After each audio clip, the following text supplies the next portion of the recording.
What's going on, guys? Welcome to a new episode of the Creative in Focus podcast. And today, guys, we have a special guest with a quite interesting topic to talk about. But let the guest introduce himself without me introducing who's the guest is. So, guest, who are you?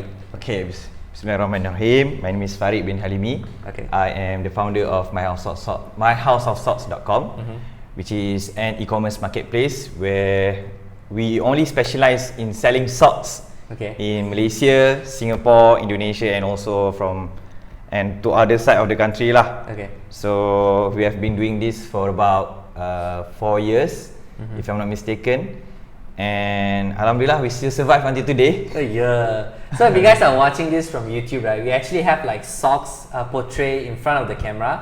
So if you guys want to see the cool design of the socks, you can actually see it from the YouTube channel. But if you guys are listening from Spotify, up to you lah. You can see later lah. You can see through my website lah. Yeah. But So as you heard earlier, right, you are doing socks. Yeah. That is a very interesting, market to enter. It was so weird though.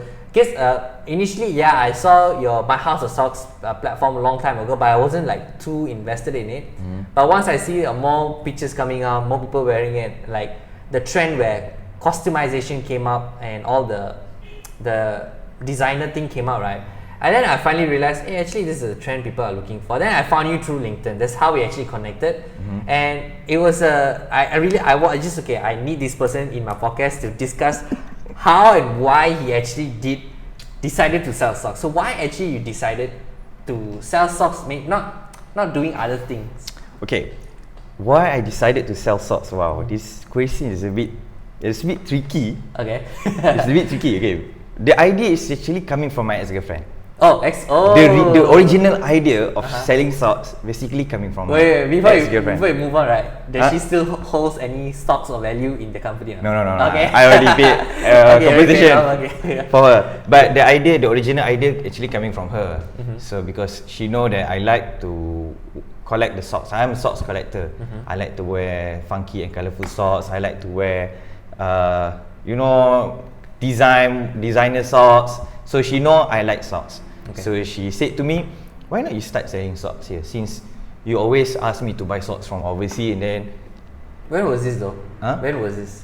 2015, if I'm not mistaken. Wow, 5 years ago. Yeah, 2015. Okay. And then I broke up with her 2017. Yeah. Okay lah. It's a past lah.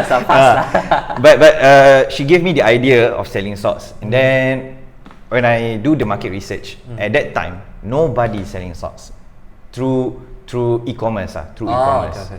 When you say nobody selling socks, through e-commerce.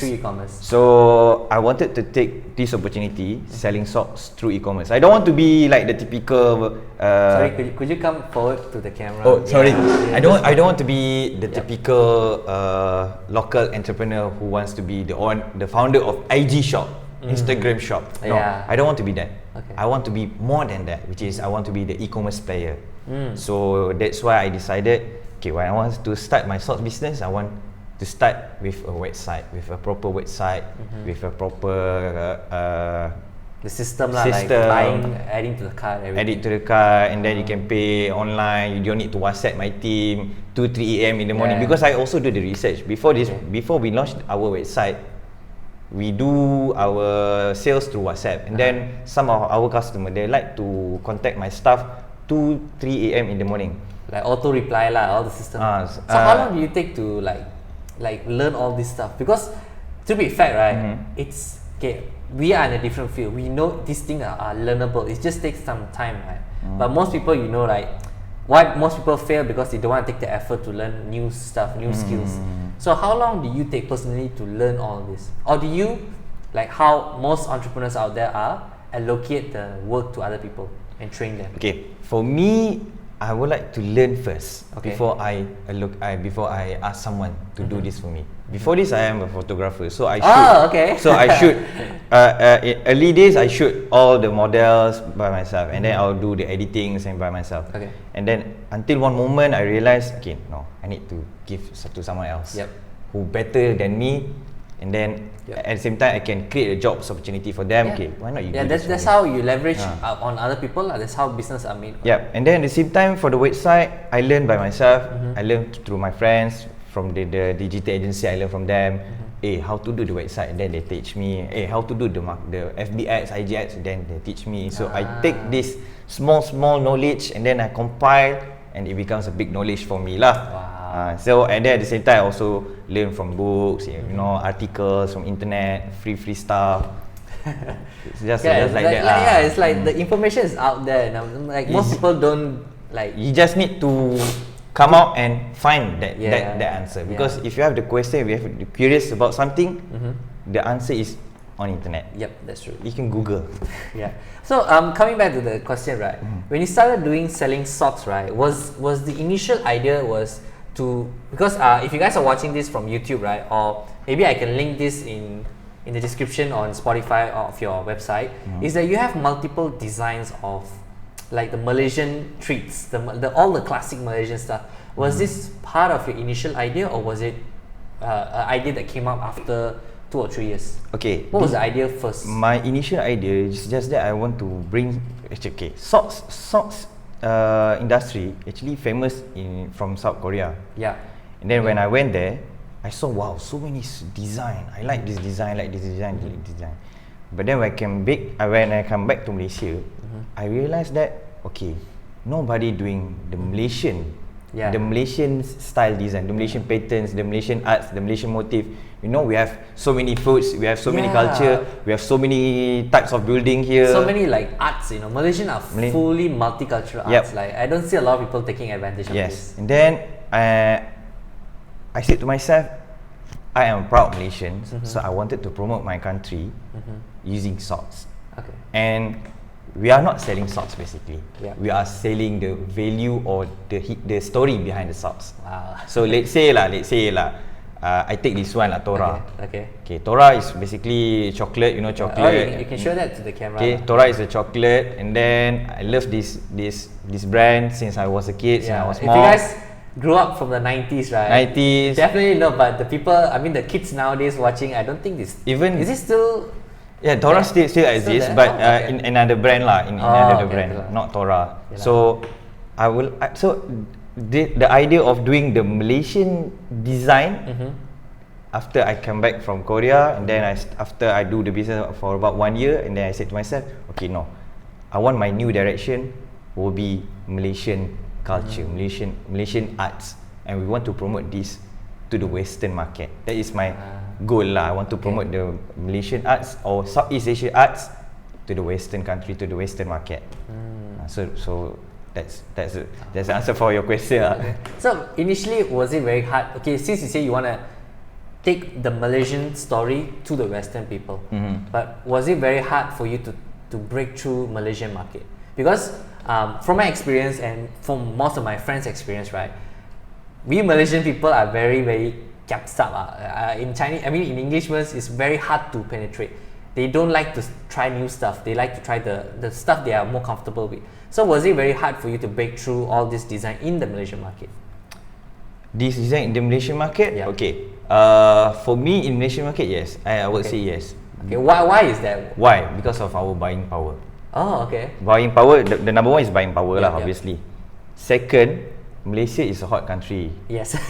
So some of my friends, they wear sneakers, they don't wear socks. Yes, oh my god, I really hate those kind of people, man. Yeah. Like, wow, once they take out the feet, super smelly. Because, but they have their own reason. Yep. So we need to respect their reason. So,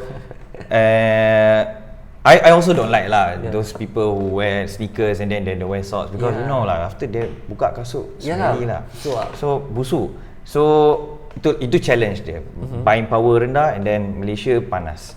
So that's why I said to myself, we need to be smart. If our product are not famous in our country, maybe our product famous in outside from our country. Okay. It's just that we need to find which country, which target market, which country is suitable to sell this product, and we need to find our customers there lah. Okay. Research. Wow, I can see from the way you talk, I can see you've done a lot of research already. research. Okay. So coming to your research, right? Like, let me ask you, what are the steps you took to actually have success? I don't know what is your form of success, but at least you were able to survive for 5 years even studying. What were the steps you took to have success in a niche market?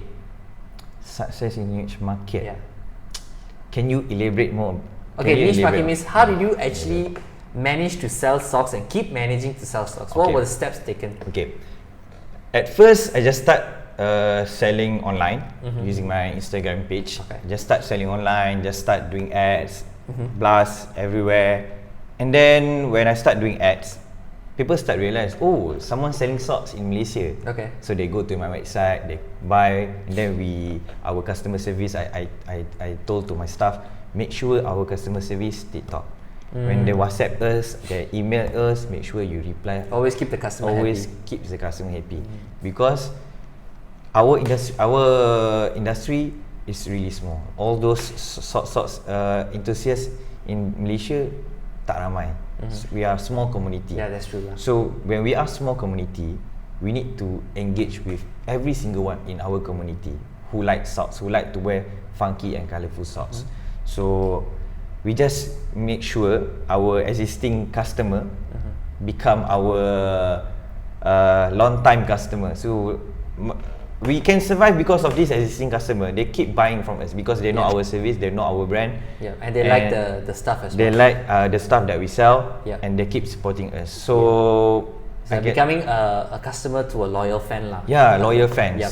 And they keep suggest, hey, why not next time you do this design? In fact, the idea of doing the batik socks, the design like this, coming from my customer.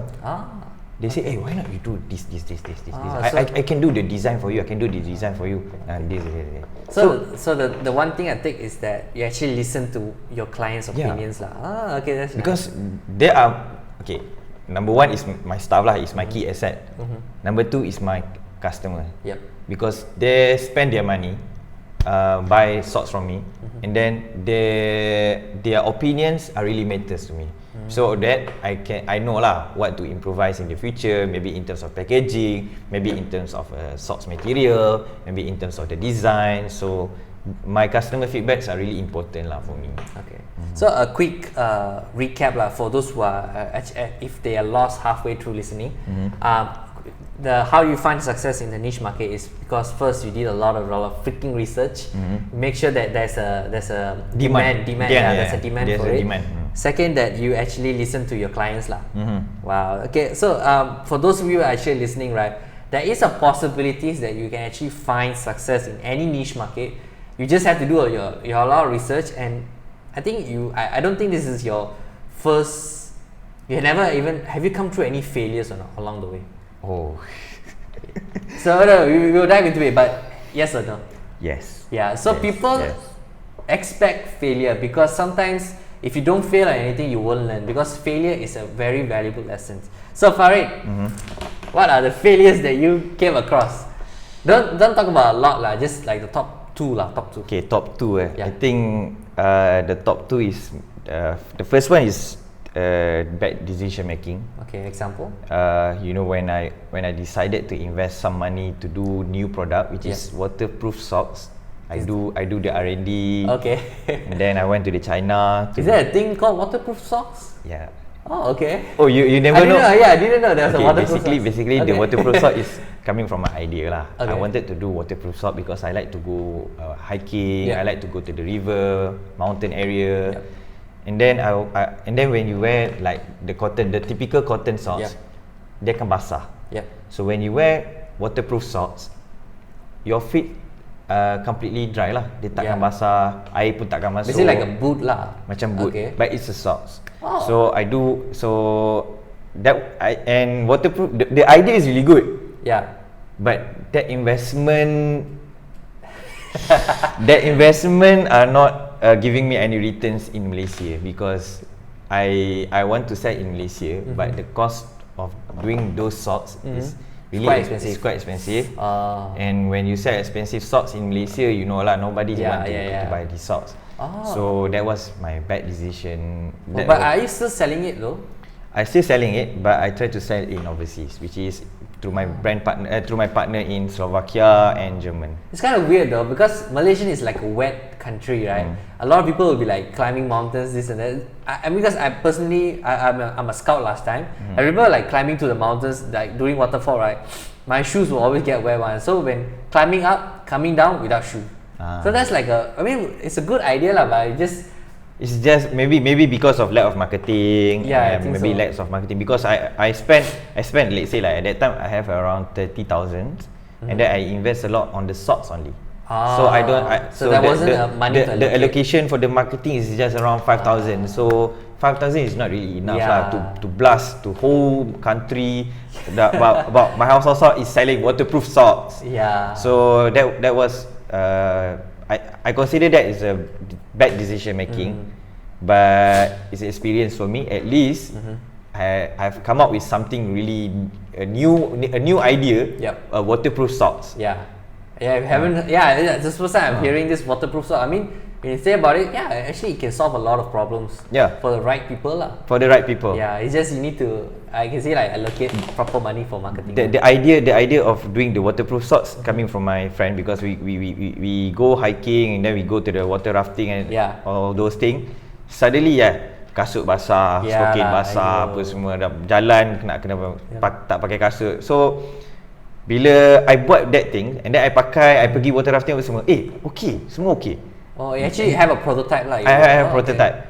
And then when it comes to pricing, oh my god, itulah too much lah, RM79 per pair. So for me, I will buy because I like to go hiking and everything. I think from the looks of what you're explaining, right?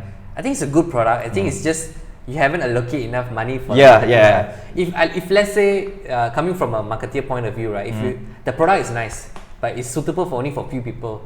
But it's a niche market as well. If you put money into that marketing, right? I think you can find success already lah.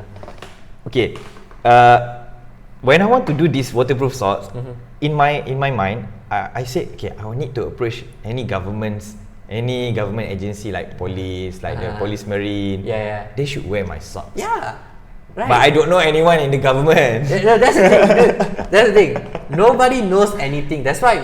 Have you heard of this slang? Say your net worth equals to your network equals to your net worth. Yep. Have you heard of this thing? Right. So usually people, it's very hard for, like, when I say to a lot of people, right, they always ask me, how do you know people? Like even right now, like how do you know Farid? It's like most of the time you can see how did I approach you. I just send you a DM. That's how I build connections. So let's say if you want Menteri, like just go to police station. It's like abang, nah socks abang. Simple as that, bro. Social media has given a big opportunity to connect with people. It's just it's very sad to see people, they are not taking the full advantage of it. It's just watching cats video lah or girls dancing lah. True. Yeah, but it's a good idea lah. I don't know, after the podcast maybe you had.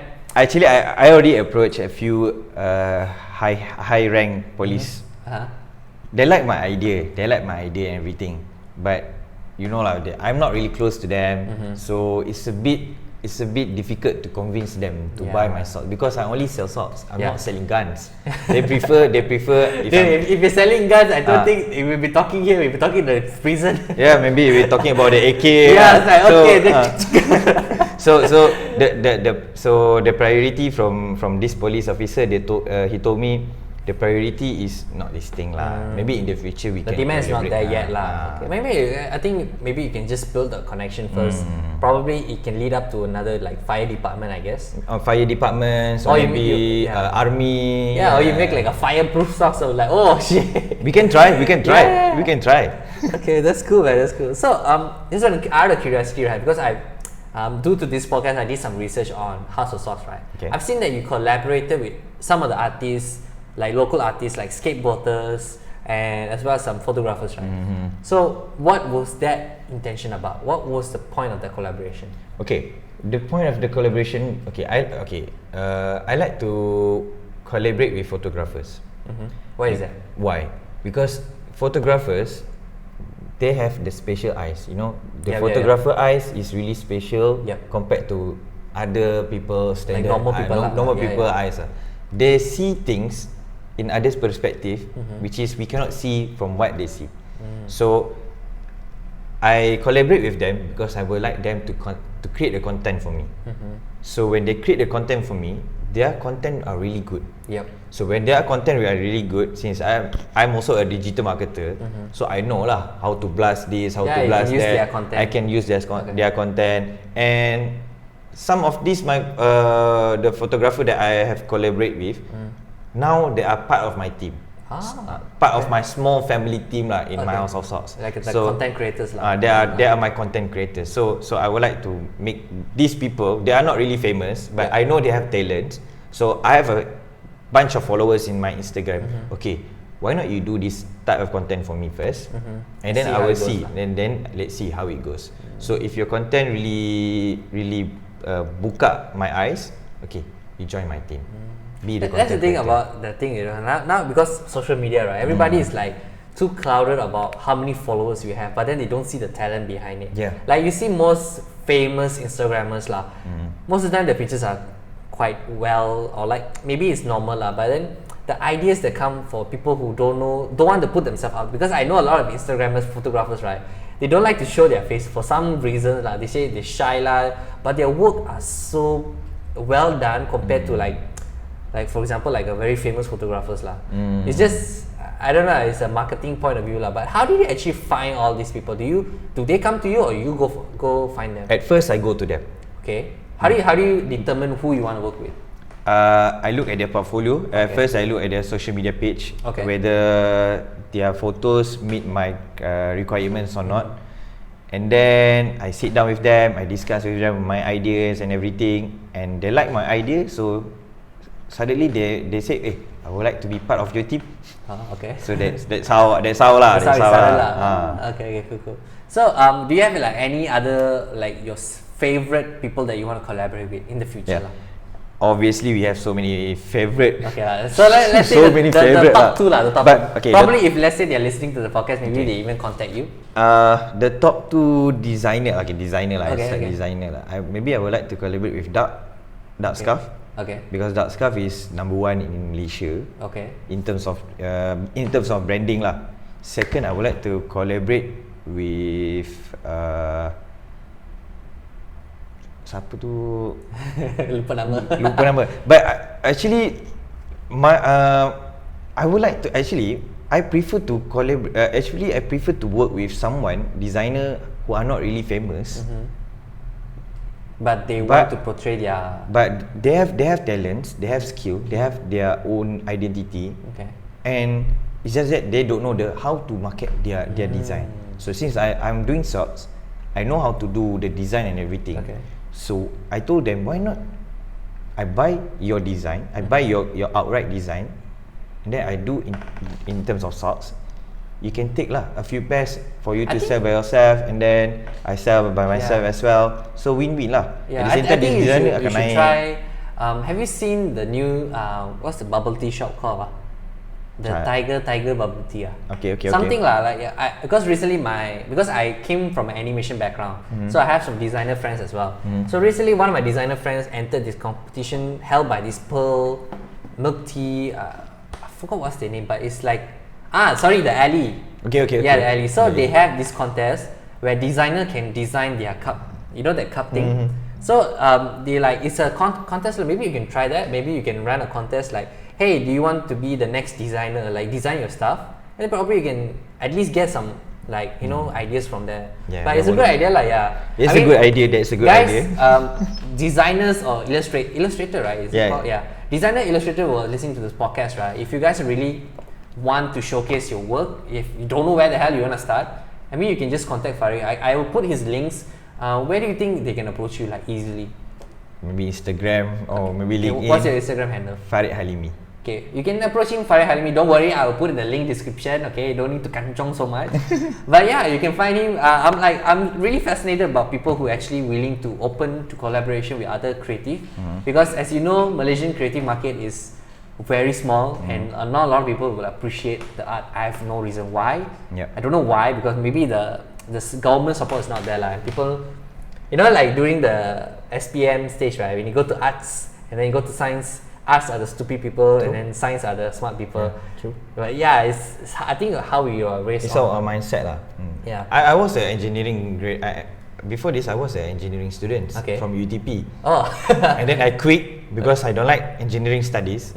I quit from my studies and then I start doing business because I like business. Okay. And then my first business is socks. So socks is my life lah, part of my life. It's kind of weird though. Whenever I see people who are entrepreneurs, like, or business owners, right? They usually halfway cut through the uni, you know. Like, do you halfway cut or just like the first semester? After foundation, after 1 year foundation. Okay, at least you did. I know some few friends, they like went through like 2 or 3 semesters, only got 2 more semesters, they just cut halfway. I feel like, okay lah, I understand you want to continue business, but I feel like it's rugi, like you waste a lot of money and then haven't completed yet. So yeah lah, it's kind of interesting to see, like a lot of us came from the same background. We halfway through the college and then become business owners. So there's another thing. Technically, guys, there's supposed to be another guy supposed to come to this podcast, but apparently he cannot make it.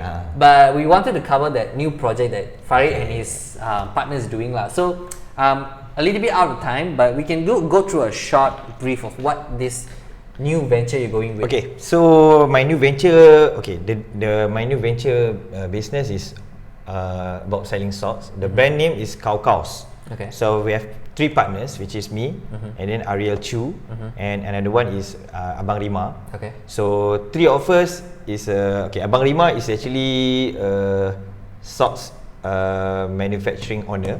So he owns the manufacturing company that's specializing doing socks. Ariel is technically the best marketing person in Malaysia. I consider him as the best lah. And then me. You want to plug Ariel's punya company or not? Ariel's punya marketing agency. Bike Bear agency. Ariel from Bike Bear. He's number 1 lah. For me, he's number 1. He's humble and he's really good lah. Ariel come up to me. He said, "Hey, I like socks, but I don't know how to do the business. So when I meet you, I know you are selling socks. I know you are doing good. Can you teach me how to sell socks?" Then I asked Ariel, okay, I want to do socks. I want to do a new big side project which is related to socks. But this time, I would like to break through to Western market or dollar country market like Singapore, Brunei, like outside Australia, outside Malaysia. Outside from Malaysia lah. Why? Because outside from Malaysia, like the Western country, kan, if you ever travel like in somewhere in Bali ke Thailand, if you see the Western people, oh, this is culture. But for us, this is just especially like batiks. Batiks. You see a lot of angmos, right? All wearing batiks like this. First, like sarung. Yeah, we see that every single day. We see that every single day. But the Western people really like it. Yeah. So I told Ariel, okay, Ariel, if you seriously want to start this new project, Kaus, we should focus selling socks in outside from Malaysia. But I told him, we are not selling socks. We are selling the story behind the socks. Nice. Okay. So that's your why. Yeah. Okay. Because I can consider myself as a bit nationalist, a bit liberal, a bit a bit nationalist, a bit liberal. This is a video for his prime minister election. Don't forget to vote for me, Hashtag. Okay. Let's take this example. This is actually coming from my brand partner, Hornbill. Okay, you can show the camera. This is coming from my brand partner, Hornbill. So, as you can see, this is the name of this sock is Bunga Raya, if I'm not mistaken. Okay. If you guys are listening from Spotify, we're actually showing the socks. One of the design, which is like a Bunga Raya. Bunga Raya. So Bunga Raya in Malaysia, yes, everyone know about the Bunga Raya and everything. So and also, if you want to market this product, we need to share the story behind the Bunga Raya. What is the story behind the Bunga Raya? Why Bunga Raya is so synonym with the Malaysian? If let's say, okay, take another example. Let's say I wanted to do socks with nasi lemak design. Oh. Imagine lah. Yeah. Socks with nasi lemak design. Okay. We are not selling socks. We are selling the design, the story behind the design of nasi lemak. Why nasi lemak? Because every single Malaysian, Malay, Chinese, Indian, we all know what is nasi lemak. We cannot live without nasi lemak. In fact, this is my parody socks. So as you can see, this is mummy. Basically, everyone know this is mummy. But I make it twitch a bit. I said mama. Because mama, every single one of us can relate. We breakfast at mama. We also lepak at mama. Maggi goreng lah. Maggi goreng also at mama. Yeah, when you talk about Maggi goreng, Maggi goreng. Okay, I need to do the Maggi goreng design after this. It's like it's a cultural thing. It's a cultural thing. So since in Malaysia, you come from the creative industry. Not so many Malaysian appreciate the creative people. That's true. That's very true. That's the harsh truth. What is going on in Malaysia lah. So one of my mentor told me. He said to me like this lah. Farid, if let's say your product are not famous in Malaysia, maybe your product is famous in US. You just need to go try, because you only live once. If you never try, you never know. So when my mentor said this to me, I triggered, and then I think this is true. Because he have done that. He basically, you know Nesty, the vape juice company? No. Okay, this vape juice company, they are making so much money outside from Malaysia. They are not making money in Malaysia. They are making money outside from Malaysia. So their company are based in Tampin, Negeri Sembilan. Which is a small kampung.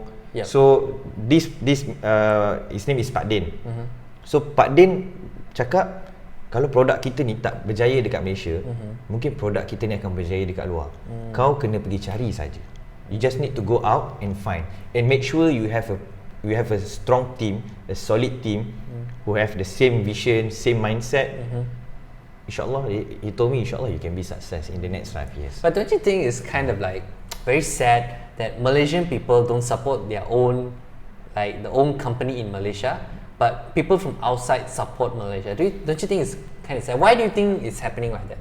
From your own point of view, like as a businessman, why do you find you can find success overseas, but you cannot find it in your own country? Okay, it's because of mindset mentality. Jimmy Choo. I take example as Jimmy Choo. Jimmy Choo is a Malaysian company. But why Jimmy Choo is so famous outside? And then when Jimmy Choo famous in abroad, suddenly Malaysian people associate Jimmy Choo is international brand. Because that is the Malaysian mindset mentality. When they see one product famous in overseas, they assume this product is really good, high-end quality. But if you check at the back, tagline, made in Malaysia lah, made in Malaysia je ke? So it's a mentality problem. So we need to educate lah. So in fact, in my early days, nobody want to wear this funky and colourful socks. So I need to educate them by how to style this. When you want to wear these blue socks, which outfit that you need to wear. So we need to educate. So until today, we need to educate. But we cannot educate people for quite a long time if they don't want to listen to us. So as a businessman, we need to find the opportunity, and I saw the opportunity. I saw this idea of selling socks to the Western market, and Western market appreciate the arts of Southeast Asia. So why not we just give a try? We just give a try, and we can use e-commerce as our sales platform. So why not we just use our e-commerce platform, social media. We create the content. We use the YouTube also as well, and then we blast through Google Ads, Facebook Ads, and the main target is to the Western market. They pay us in dollar, but we convert in ringgit 4 times. So okay lah, better lah. In fact, in Malaysia, I mean, it's still sad lah. I mean, people, please lah, support local businesses. Even though, like as you say, like Jimmy Choo is a Malaysian, but then you guys all think it's an international brand. Like when I grow up, I thought Jimmy Choo is an international brand. True. But along the way, I found out, wow, it's a Malaysian brand. I was like, wow. I take another example, Grab. Yep. Grab is a Malaysian company. Oh yeah. But everyone thought it's a Singaporean company because they Singapore. I actually thought it's Taiwan. Taiwan company. Grab is a Malaysian company. Okay. And then they moved to Singapore. So now they are officially a Singaporean company. See? Because nobody want to support his idea in the early days. If let's say like you imagine the government agency support his idea in the early days. Grab will make Malaysia. Grab will put Malaysia on the map lah basically. Yeah. Technically they did lah, but they put a different country on the map. Yeah. So and then I went to Indonesia. You know, Indonesia they really support their people. Yeah, I mean they really support the culture, the arts, the business. When I went there, between Gojek and Grab, I would like the Indonesian said I prefer to use Gojek because Gojek is owned by Indonesian. Yeah. Grab is owned by Malaysian. We need that kind of mentality. Yeah, we need to support every single one of us. Yeah, maybe our idea still small. Maybe our idea sounds stupid. Yep. But if you believe in us, we can be if you bigger. allow the new idea to come true, yes. I think Malaysia can be a greater country even after Singapore because it's bigger than Singapore. We are bigger than Singapore. We are full of cultural. And we are full of culture. Yeah. If let's say if you give the opportunity to the people in Sabah and Sarawak the same privilege that we have in Semenanjung, definitely they will come up with something outside the box that we also cannot think. Yeah, I mean I've seen some Sarawak and Sabahan videographers, photographers. Wow.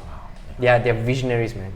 Yeah, true. But okay, so I think we over time a little bit, but never mind. Our last question is that any words you want to give out to the young entrepreneurs who actually want to follow in your footsteps, like have an e-commerce store, like or set up a niche market, like selling nasi lemak or selling something like a phone cover or maybe even their own clothing brand. Okay. What kind of advice can you give? I can give 3 advice lah. Yep. Actually, I can give more. Okay lah, let's pick it top 3 for this podcast, for Vince, my brother, I only give 3 lah. Okay. So that next time you need to invite me again.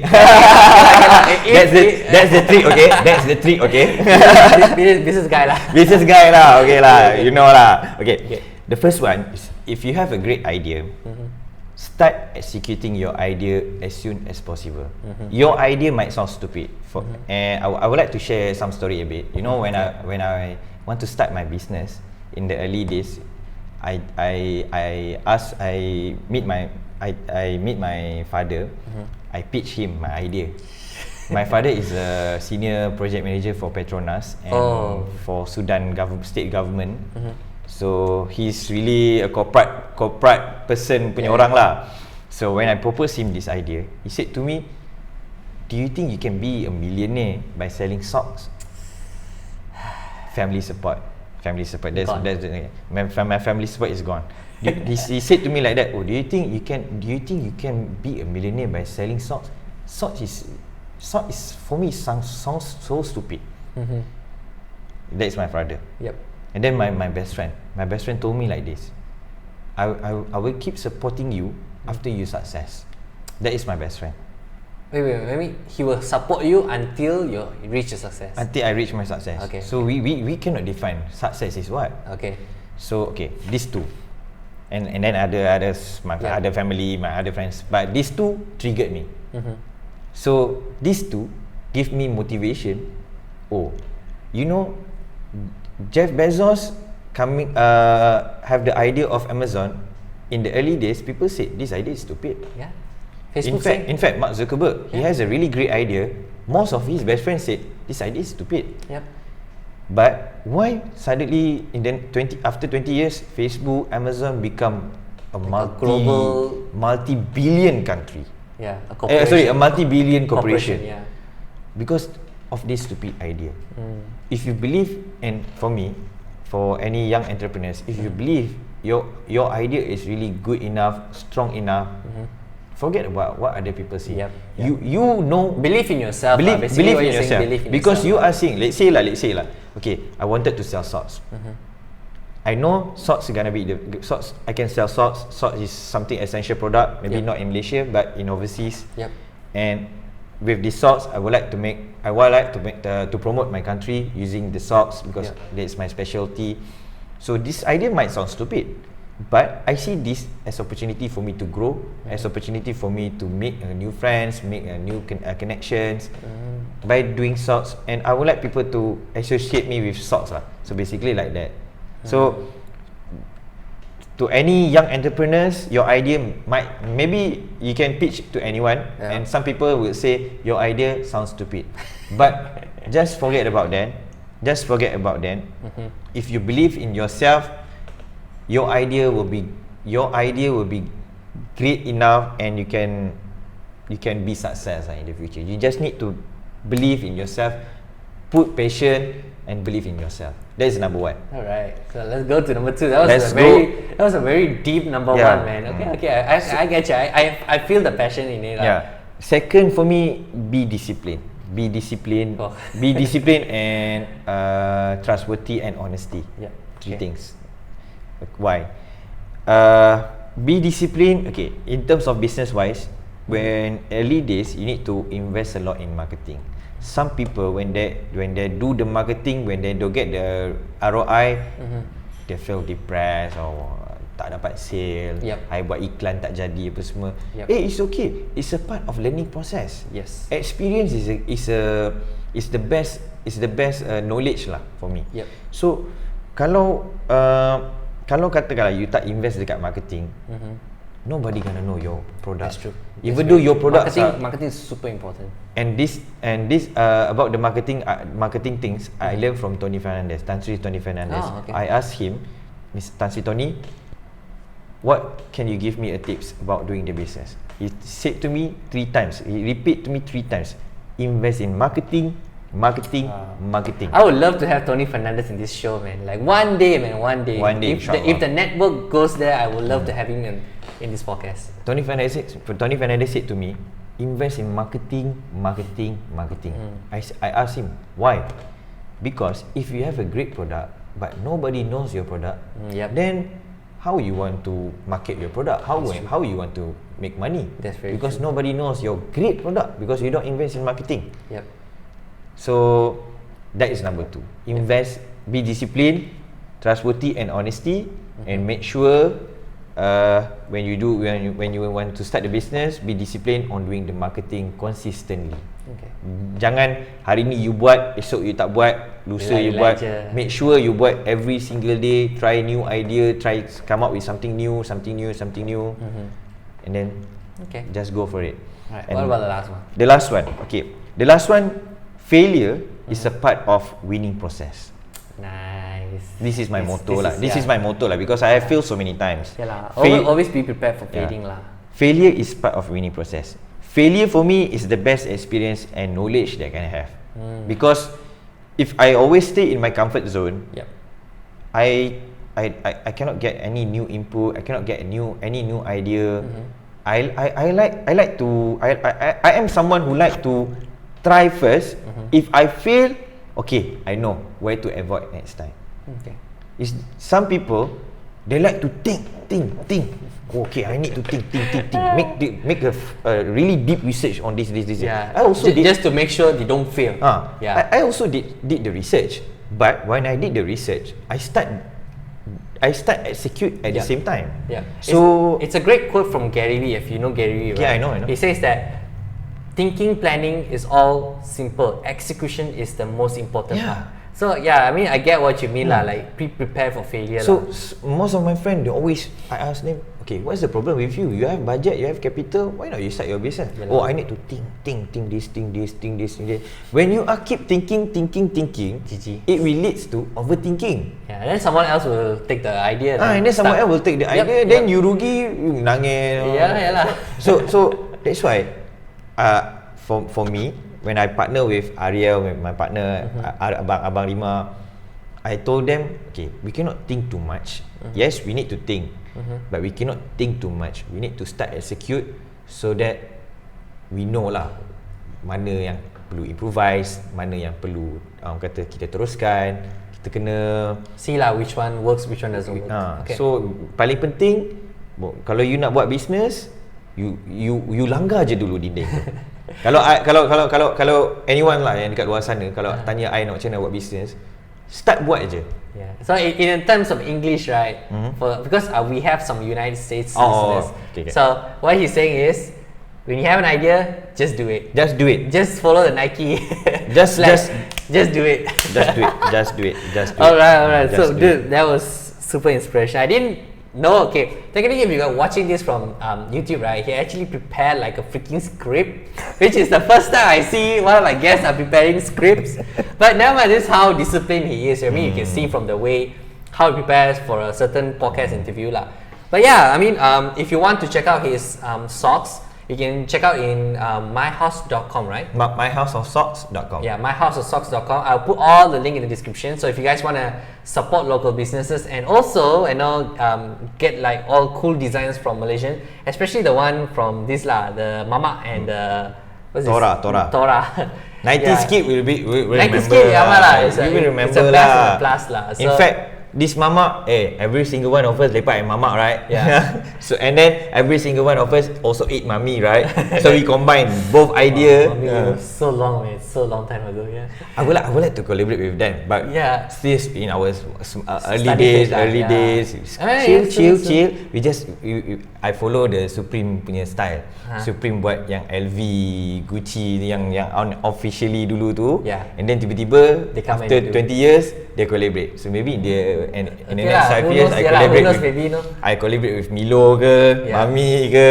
It's an opportunity. Pray for me lah. It's an opportunity lah. Yeah. So anyway, guys, hope you guys enjoyed this podcast. Hope you guys learned something from this. And if you guys are like really inspired to start something, go out there, just do it, man. Don't wait for anything, but do your research. Make sure there's a demand for it. And yeah, always what's the word I'm looking for? Be prepared to fail lah. Don't be scared to like start your own thing lah. So always, guys, go out there, discover, connect, and inspire. And I'll see you guys in the next video. See you guys.